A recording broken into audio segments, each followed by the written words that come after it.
Today we're going to bake beans. Beans were a common fare in the 18th century, both for regular folks and part of the soldiers' rations.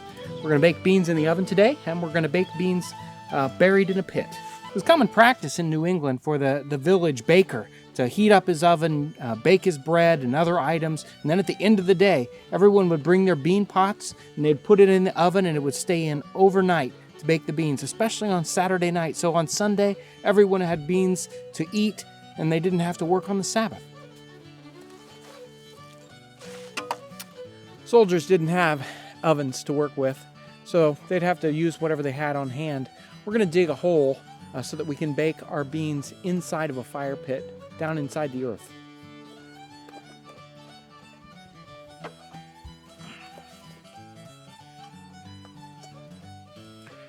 We're looking for a hole in the ground that's about twice as big as the pot we're going to cook in, and a little bit deeper than the pot so we can have coals underneath and on top. So while our oven's heating up, I'm going to go ahead and start a fire in this pit. While our fires are burning down to coals, let's talk about beans. Soaking your beans is a very good idea. It helps them cook for a lot less time. You also should boil your beans. Dry beans have a toxin in them that causes issues with digestion if they aren't heated to the right temperature. So if they're baked at a very low temperature, that doesn't get rid of the toxins, and you need to boil them first. Well, I've had our beans boiling. These have boiled for quite a while. You can boil an hour or whatever it takes to get them nice and soft and ready to bake. We're going to use two different methods of baking, and we're going to flavor these two batches in two different ways. Let's divide our beans up into our two different cooking vessels. We have our new redware bean pot that you can find on our website. We also are going to use one of our 2-quart pots, and we have one of these new metal lids for them that are available that'll be perfect for this sort of operation. Anyway, let's get these divided out.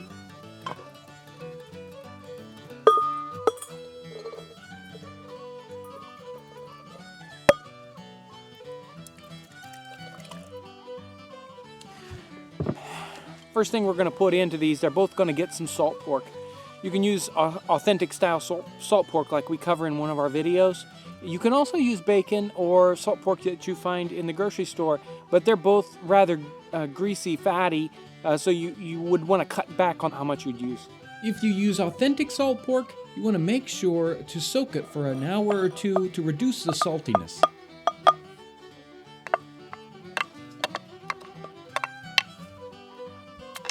Now we're going to put in mustard. Both of these, dry mustard is a very common, you see it in almost every recipe for baked beans. And we're going to need a good big spoonful in each one of these pots.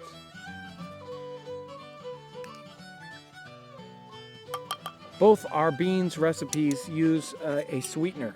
In this one we're going to use a molasses, and this one some maple syrup. Both of those very common sweeteners. We're going to use about a cup. You want to use a Barbados molasses. You don't want to use blackstrap. Barbados molasses or light molasses. It's going to have a lot better taste than blackstrap, which is very bitter. And for the maple beans, you want to make sure to use about a half a cup of authentic maple syrup.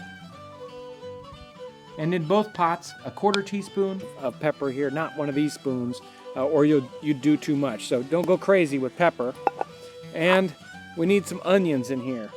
We're going to use about half of these, maybe a half a cup or a 1/4 cup of onions.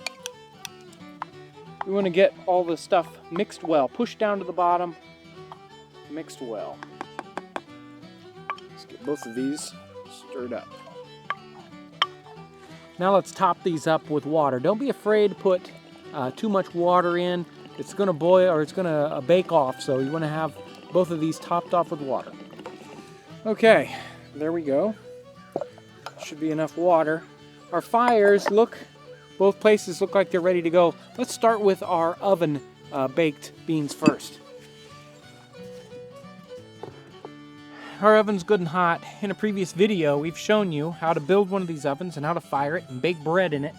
We actually suggest you go ahead and bake bread in the oven before you put beans in it. You don't want it to be too hot.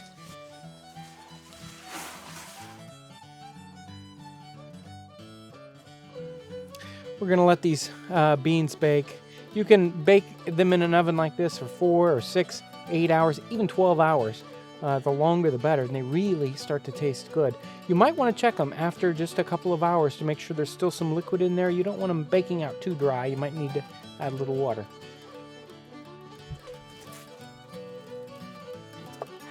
Got to make some room in our fire pit to put this other pot down inside the coals.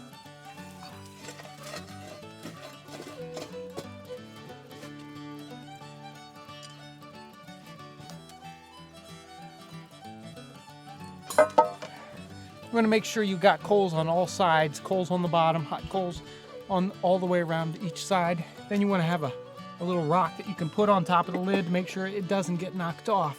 Now we're going to put coals up on top.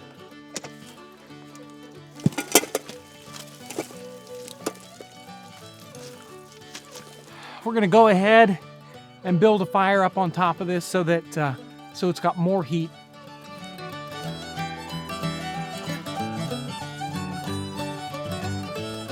The beans have been in here about 3 or 4 hours, so we're going to go ahead and pull them out now. They could probably cook a lot longer, but let's get these out of here.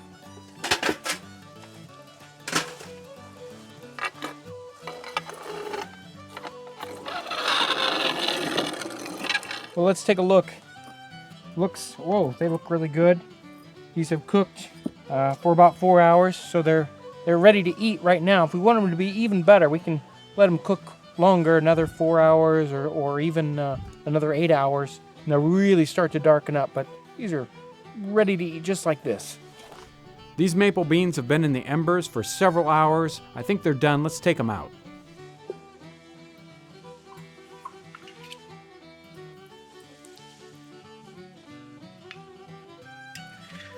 There we have our molasses baked beans and our maple flavored baked beans. Both of these we let cook for quite a while.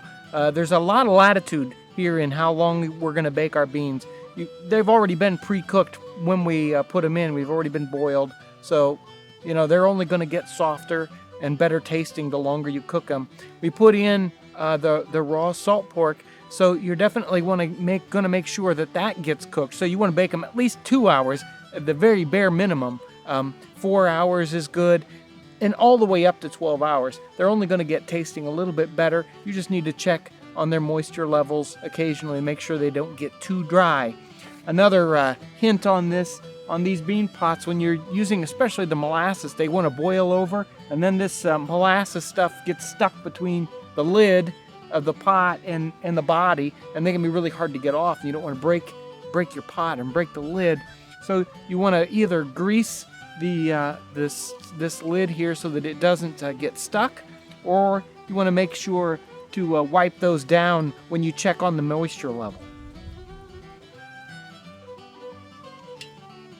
These beans have a flavor that you cannot get anyplace else. I really recommend you try a couple of these bean recipes. They're really good.